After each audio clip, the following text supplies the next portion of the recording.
Welcome to the Presilience podcast, episode 6, with Chief Risk Officer of the VMIA, John Brennan. I'm your host, Joe Saunders.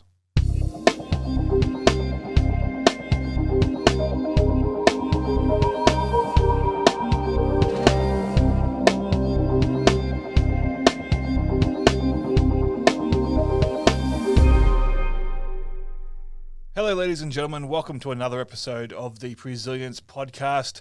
Today, I am joined by John Brennan. John is the Chief Risk Officer of the VMIA, the Victorian Managed Insurance Authority, the Victorian government's insurer, essentially. John has an interesting background. He is not a traditional risk manager. He comes from a long HR leadership and coaching background. And that certainly influences his approach to risk and his appreciation of the human factors that go into risk management. We have a very detailed and engaging chat. I think there's a lot of actionable intel here for risk managers and managers of other areas alike. John is also going to be speaking at our upcoming online conference, the Risk to Recovery Conference. I'll put the link for registration in the show notes if you'd like to check that out. I highly recommend it. I'll also be speaking, but John was a very highly regarded and much appreciated speaker at our last online conference, so I'm sure he will deliver in spades again. So without further ado, here is Mr. John Brennan. John, thanks for joining us on the Presilience podcast. It's great to have a conversation with you at all times, but it's nice to finally do it in this format as well. Thanks, Joe. Great to talk again. So we speak in interesting times, and I'm sure everyone is just about COVIDed to death at the moment in terms of listening to different talking heads and what's going on and whose fault it was and how bad it's going to be and how we get out of it. But let's start at the beginning when it comes to you. So I mentioned in the introduction, you're the CRO for VMIA, which is the Victorian government's insurance agency, but you're not a typical risk guy, for lack of a better term. You don't come from purely risk background. So just walk us through your career journey. Yeah, that's 100% right. I feel sometimes like a bit of an imposter. Look, I've had a long career in human resources. 20 years in HR. I've always enjoyed it.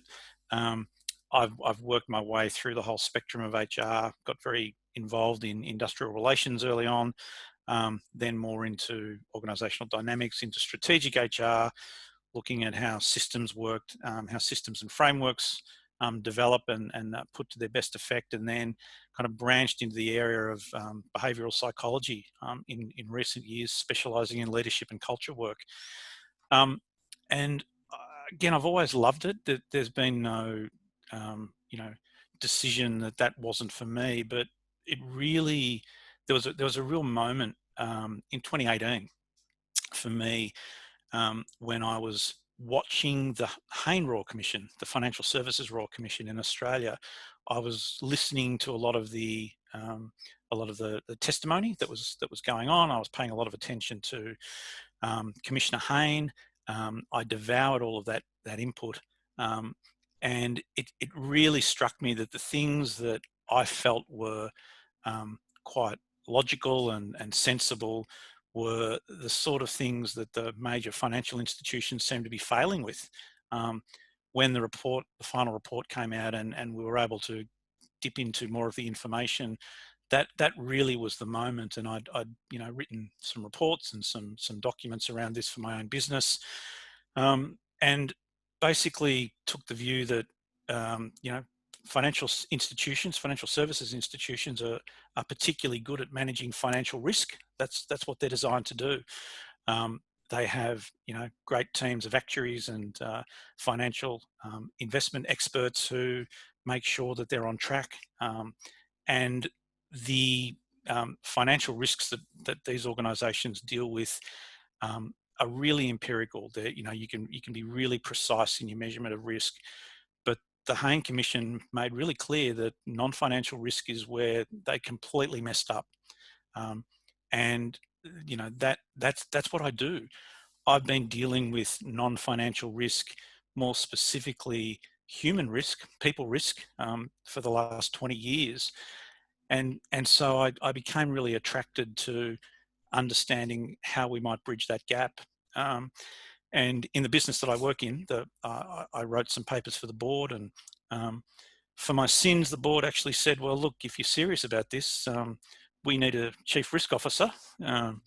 So how about you have a change of environment and jump in there? And um, that's what I've been doing. And it's interesting. It's a couple of years now, but I've loved it. I've completely loved the transition. Everything I've learned in the HR space over 20 years, I've taken with me. I think I wrote a blog at one point about the fact that the world of strategic HR and the world of strategic risk are actually exactly the same things, and the two professions just don't realize it yet. I think as time goes on, there'll be more and more acceptance that these worlds are much similar, much more similar than they are different. Yeah, and I'm sure that's something we'll unpack as we go through the interview. We share a background in that. I'm also very, very focused on human-based risk and behavioral risk. But what are some of the elements you mentioned? You sort of were thrown under the bus in a way. Be careful what you suggest because it might be your project. It's happened to me a few times. But, what were some of the things you felt carried over really well from a HR and leadership background into risk? Yeah, look, it's a good question. The thing that the prevailing sentiment, and if it's not a document that I'd suggest many people would be naturally attracted to, the 3 volumes of the Hayne Royal Commission findings.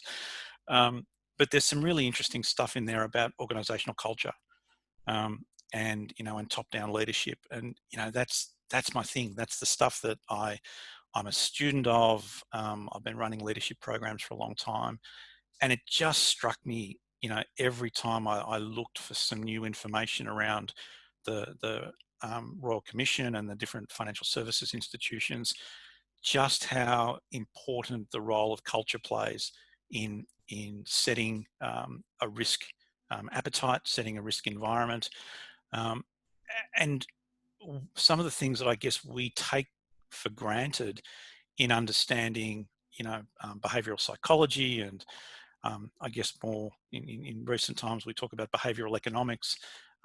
But the way that people make decisions, the way that they are susceptible to influence and bias, um, it can't be underestimated how important that is in managing your organisation, in making decisions, and when you're dealing with big money, and you're dealing with major client investments, or client programs, just how important some of those decisions are, and just how easy it can be to get that wrong.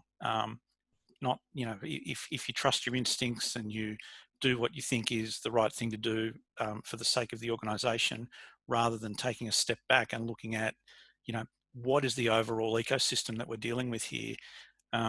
You can fall victim to making decisions that don't hold up over time, and that's what was borne out through the Royal Commission. Yeah, I think it's a really interesting point you raised there about culture, because I mean, if you go to any risk conference in the last 12 months, 2 years, maybe even longer, the driving phrase is risk culture, Yep. risk leadership, and that's got nothing to do with numbers. Yeah. Yeah, risk has so historically been associated with, as you said, financial risk. It's about, it was an accounting function or a legal function. It had nothing to do with people. But what we are now seeing is that the only way you actually mitigate risk in a broad sense is to change your culture and to change attitudes towards risk. And you and I are both graduates of the grad cert psychology of risk program. And I'm Mm-hmm. not sure if it was there or in the related readings that I first heard the phrase that human beings aren't rational creatures; they're rationalizing creatures. And I think that's so accurate with risk. It doesn't matter what guidelines we have, what policies and procedures we have written. People will do what they do, and then they'll come up with a narrative that supports it. Yeah. It's That's really that's so true. I mean, I hold really firmly to the belief, and that and it's more than a cliche, but I do believe that in organisations, people are our greatest asset. Um, and that is a bit of a cliche in some organisations, but I also strongly believe that people are our greatest risk. And those two things aren't binary. If you can't accept that those two things can live together and operate together, then you'll miss risk, you'll miss opportunity. But most importantly, where there's human systems involved, there are going to be risks that open up continually. And we are all susceptible to influence, and to power, and to bias, and our heuristics and shortcuts in decision making, and sometimes just getting through the day. And often that's where the simplest mistakes can compound, and that's where small risks turn into into bigger issues over time. Yeah, absolutely. I think it's just so profound. I think this idea that it shouldn't be profound to say that human beings are our biggest risk. I mean, if in a perfect world you can just write the system and it works, Mm. but whenever something goes wrong, it's because someone made a mistake, or someone made a judgment call that was inaccurate, wasn't supported, whatever. But that said, if we take away that autonomy, we also lose our greatest strength, which is the creativity and the leadership and the relationships that come with human beings. Yeah, Uh, that's right. it It's not a it's actually not a popular conversation. There's almost an element of it being this conversation being frowned upon in the corporate world at times, because what I'm not saying, and what you're not saying, is that people are bad. This is the classic type 1, type 2 personalities.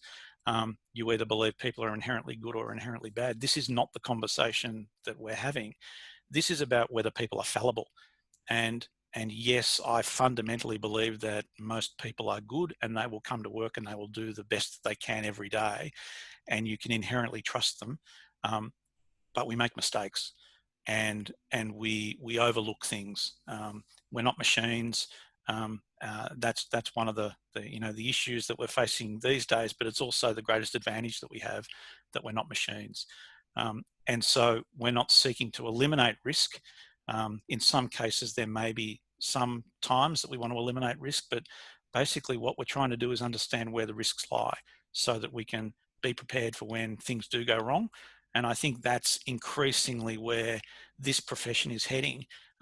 Not ticking boxes and putting heat maps together and color coding things red, amber, or green. It's about understanding what makes your organization tick, what are the opportunities, what are the gaps, what are the risks, and when things go wrong, how can we bounce back as quickly as possible? And how can we train ourselves and develop systems where we can be ready to bounce back, we can be ready to take action early, rather than waiting and becoming crisis managers. Yeah, there's so much gold in what you just said there. I'd be interested in the other side of the question I asked. Initially asked her, what were the things that carried over? What were the biggest challenges for you transitioning into risk? Um, uh, I think this is what I found was, a couple of things. And again, it's probably true because I'm almost hesitating to say it, but it was the professional snobbery or arrogance of the discipline. If you haven't come up through professional risk ranks, then you're not considered to know what you're talking about. Um, I've got a thick enough skin to not have to worry too much about that, but I did and still bump into people regularly who kind of want to know what my qualifications are, and where did I work, and how would I know about something like that. The reality is the best risk managers are those with great rounded experience. The stuff that was, I think, seen to be most important in the profession, for in a lot of cases in days gone by, around the ISO standards and understanding how risk frameworks operate. That's admin, and anyone can learn that. But understanding how a business operates, and how human behaviour operates, and the experience of leading organisations, I think, is just so much more important.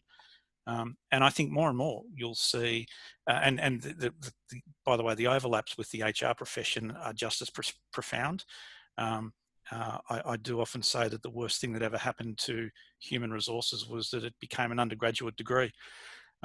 I've been around long enough that I predate HR degrees, and when you've got a 21 or a 22-year-old coming out working in an HR department, telling highly experienced managers how to go about managing their people assets, I often scratch my head. Similarly, a well-intentioned but inexperienced risk professional telling really experienced senior leaders how to manage risks is often as head-scratching. So they're I guess, the professional biases that I've noticed. That said, the second part was, I came in here and was pretty bullish about how I wanted to change things, um, and I'll say that I was unconsciously incompetent for a while in the professional discipline of risk management, and pretty quickly I became aware of the things that I didn't know, and so my confidence slipped away pretty quickly then, and I was on a pretty steep learning curve, which was the first time for me for probably 20 years that I'd had to master a whole new set of technical skills, but that's half the fun. So it piques my curiosity again to be able to look for new mentors and look for people to collaborate with, and just kind of question everything, because there's a kind of a paradigm of what I'd call administrative risk management, that I'm really not that interested in, and there's another paradigm of dynamic, strategic risk management that I think is incredibly important in business these days. And with the COVID-19 stuff, this is where the best risk managers are really shining right now, because it's not this is not unprecedented. This is not a black swan event. We knew it was coming. It's interesting to understand and see which organisations have responded quickly, and have not gone for that binary response as well. Not just said, oh, this is a crisis and we have to go into crisis management. But who's been able to lead their organisations into adapting the way that they do what they do, so that they can continue on a new setting, providing service or providing widgets or whatever it is to clients. I think this has been a wonderful test, and the very best will really separate themselves from this point onwards. You just mentioned question everything, and I think that could just about be the subtitle for the second half of 2020. I think we're entering into a period where we have an amazing opportunity to reevaluate what was business as usual. I mean, we've had an unprecedented halt in our trading, in our operations, a disruption that we could never have planned to have. And now we're faced with a choice of, do we go back to how we were doing things just because that's a knee-jerk reaction and it's comfortable? Or do we critically analyze what we were doing and see which elements need to come back and which elements need to move on? And I'd be really interested to see how we move forward on that. I know that's something you've got some thoughts on, and it's probably the final topic for us to discuss, because I'd be interested in your thoughts from not just from a risk point of view, but also as a HR manager, as an executive coach, as a leadership coach. What do we need to focus on as we enter into the recovery phase? I mean, we're now moving into soon enough, we're going to be bringing people back into workplaces. Businesses are going to be operating again, but we can't assume that our people are the same people that we had in February. People are going to be damaged. They're going to be disrupted. There's going to be a whole bunch of different things going on. So how do we manage that? Yeah, I find this incredibly fascinating, and I'll declare my views are no more mature than anyone else's on this topic. So we're all exploring this together. I think there's two parts in my thinking to this. One is, and I'm seeing a lot of this on social media and in kind of online discussions at the moment, the everything will be different camp, who says, there's a new ways of working, and we have to reinvent ourselves. I'm not completely signed up to that. Again, maybe it's just my refusal to accept binary thinking, because I think there's a biased investment in catastrophizing for the sake of wanting to inject change for our own specific reasons. but equally I accept that it can never be the same. So I think an opportunity now awaits most organisations to be very, long-sighted in stepping out. What does our business need to look like? And particularly those of us who've been sort of working remotely or been in isolation for a couple of months now. What are the things that we've been doing that have actually enhanced our business? What have we learned about ourselves? Um, uh, there's a kind of an ongoing study that I'm doing, and I call it a study. Actually, that's completely exaggerating it. It's an observation that I'm making of leaders in workplaces at the moment. And again, I'm seeing this separation: the very best leaders with the greatest emotional intelligence and the desire for connection, and a genuine care about both their people and their customers are already separating themselves, and they're proving to be much more effective than the rest. I think most leaders are doing okay, but that's the thing that I want to watch. What is it that the best are doing that have allowed them and their teams to thrive, and that have given, whether it's in an industry like mine, which is service to clients in a way that's unanticipated, but really needed. What is that thing that's happening at the moment that we need to understand so that we can take that with us when we arrive at the future?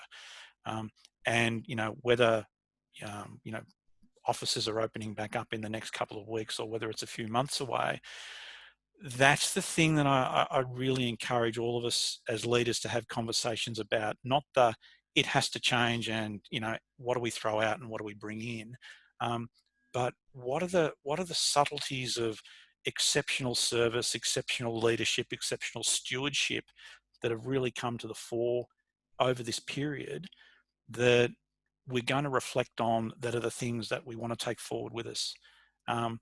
That's fairly subtle, but in a sense, that's where I think the point of difference will be. Beyond the obvious things, yes, there'll be obvious things like, blended workforces and a lot more working from home and a lot more working remotely, and those kind of old dinosaurs who said that, if you're not sitting in front of me in the office, then you can't guarantee that you're productive, and I don't trust what you're doing. Well, I think we've all proven that that's wrong now.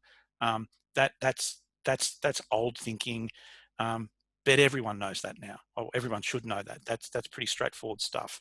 I'd like to think that if that's an issue for your workforce, it's probably more of a culture issue than it is an actual workflow issue. 100%, absolutely, absolutely. There'll be interesting pressures on, what a typical office looks like. I can imagine, pressure to reduce floor plates. What we've accepted as being necessary to operate a corporate environment may very well change. We'll all be looking for cost savings moving forward. I think the other aspect to this, which I think is still reasonably apparent, is that which support services in this time have become more necessary and which ones have been less necessary over time. And therefore, what lessons do we take and we map into what our future operating models look like as well. I think if we reflect carefully, we'll understand that there are some things that we have taken for granted that operate in organisations up until this point that maybe aren't as necessary as they need to be, and probably also some roles or some jobs that don't exist now that are probably going to be really helpful into the future. But each organisation in a sense is different, but they've all got lots of characteristics that are the same. But as long as we don't take too much of a fixed view of, what has to change and continue to be really curious about what's possible into the future, I think we'll get some really innovative solutions over the next few months. Absolutely. Probably one question just came to mind that I wasn't intending to ask this question, but as you're talking, it brought to mind. I've had some conversations offline over the past couple of weeks with people from risk backgrounds, crisis backgrounds, et cetera, and there is like this. They're fighting this urge to scream from the rooftops, "I told you so." Why didn't you listen to me 2 years ago? Yeah. And I think we're entering into a period where we may have a more interested audience when it comes to talking about things like risk. And I've cautioned people to not abuse that privilege. Like, don't start trying to get funding for every little project you've ever wanted, because their ass is articulated at the moment to that particular direction. But it's a great point. If you were to counsel other risk managers and other organizations about how they need to play the next 6 to 12 months, how that can be of best use to their organization, what would your advice be? Yeah, what you just said, Joe, I think it's such a great point. My sense is that there's for those who haven't had a seat at the big table for the in major decision making, your moment is arriving now, and you've earned an invitation to participate in the more substantive conversations, strategic conversations about what is truly important for an organization. What you've just said, first of all, is critically important. We have to be humble and not exercise the "I told you so" stuff. And that's difficult at times, because the best risk professionals' value has really been demonstrated over the last couple of months.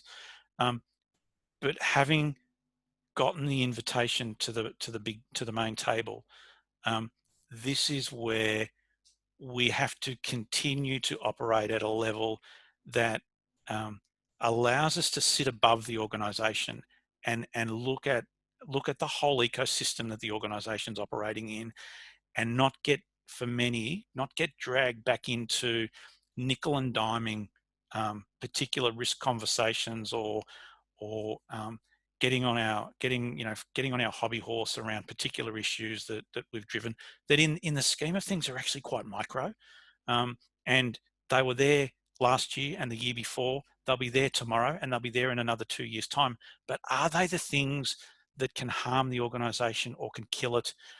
And just as importantly, are you now in a position where you can influence the organization to start looking over the horizon at the risks that might be there, but also the opportunities that might be there? You've got to bring a really kind of broad perspective. You've got to understand your business, but you've also got to understand that the key decision makers don't want to get dragged back down into really deeply operational risk conversations that can and should be dealt with by line managers every day. If you want a seat at the main table, you've got to be thinking about the strategy of the organization, and helping leaders focus on the things that they can't see, that are out there, that have the possibility of really harming or really enhancing the organization. That's probably the best advice I could give. I think that's a very strong note to leave things on, and it's some fantastic advice for myself and for many others as well. John, you're going to be speaking at our upcoming webinar, the mini conference, the Risk to Recovery conference on the 27th of May. So make sure you check out the show notes for that. The link to buy tickets to listen to John. His talk at our last mini conference was one of the most popular and probably the most highly commented talk. So you've got a free sample today. But buy a ticket to hear more in a more structured format. John, thanks very much for your time. Always enjoy sitting down to have a chat. And as soon as the restrictions are lifted, we need to do it over a beverage. Absolutely. Great to talk to you again, Joe. Good to talk to you. Thanks very much, John. Bye. Bye. Thank you once again to Mr. John Brennan for his amazing insight into risk management and managing people. If you'd like to hear more from John, make sure you check out our Risk to Recovery conference. The link for tickets will be in the show notes, as well as on our website at www.risk2solution.com. Until next time, stay Presilience.